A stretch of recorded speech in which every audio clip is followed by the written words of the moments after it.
Ooh, ooh, ooh. Check this out. You're watching the Dean Show, and this is the mailbag. This is where we take your calls, we take your questions, so any of you wanted to call in. And for future reference, when it's playing as a recording, you won't see the phone number on the screen. And we'll have... Hold on. Okay. Hold on. There we go. Assalamu alaikum. Yes. This is the Dean Show. Go ahead. This is Yusuf Estes. Well, thank you. Thank you very much. Okay, but ask, you have a question, okay? Alrighty then. We'll do that right now. Keep your TV on, and we'll. Okay. Assalamu alaikum wa rahmatullah. Question. They called in and they're asking us about the subject of how do you prove there's God, and how do you overcome the question when somebody asks you that where did everything come from, and what about the Big Bang, that the universe is coming from a Big Bang, and why don't we just accept that instead of coming up with this creation business? Okay, one of the ways I like to explain it to our students is like this. It's pretty simple.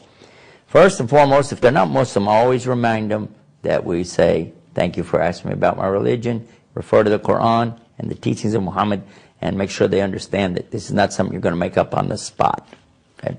The next thing, though, is to ask them, what would happen if I take a water glass and I walk out to the pavement and I drop it?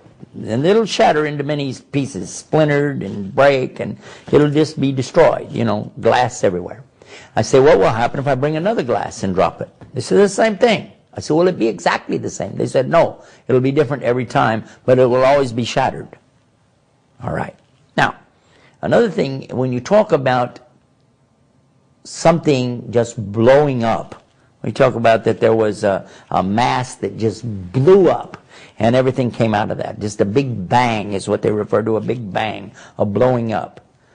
Now, we know full well about things blowing up. In fact, they are attributing all the blowings up to the Muslims in the world, aren't they? But consider this. Well, if you've seen it, and I've seen it on television, it's a horrible thing. It's never beautiful, is it? Is it? No, the only thing that comes out of explosions is chaos. When there is this random blowing up or the random dropping of this glass on the pavement, you'll get mess. You don't ever get order. You don't have order that comes out of chaos. Never, ever. It doesn't happen that way.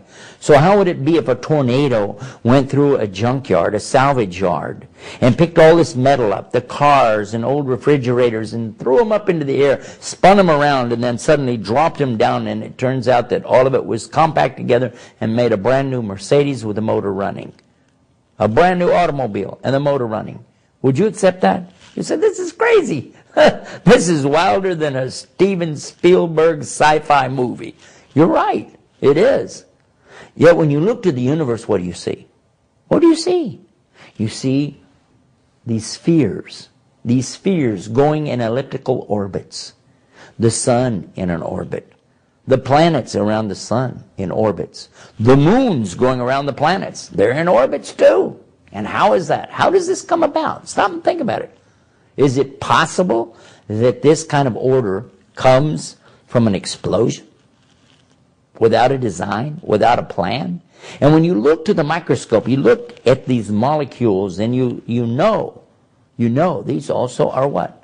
These are round orbs.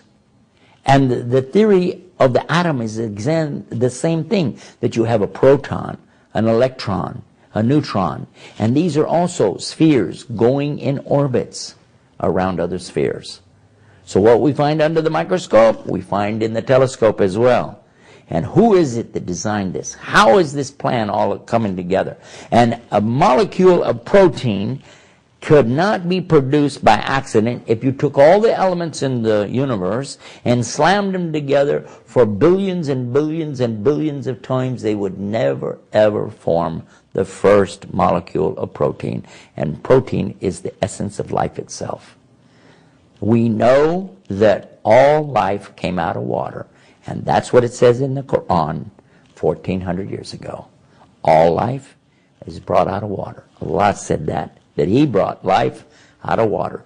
Go check it out. Go to scienceislam.com. Prove it for yourself. Okay, let's go back to the show. Already in progress. You're watching The Dean Show.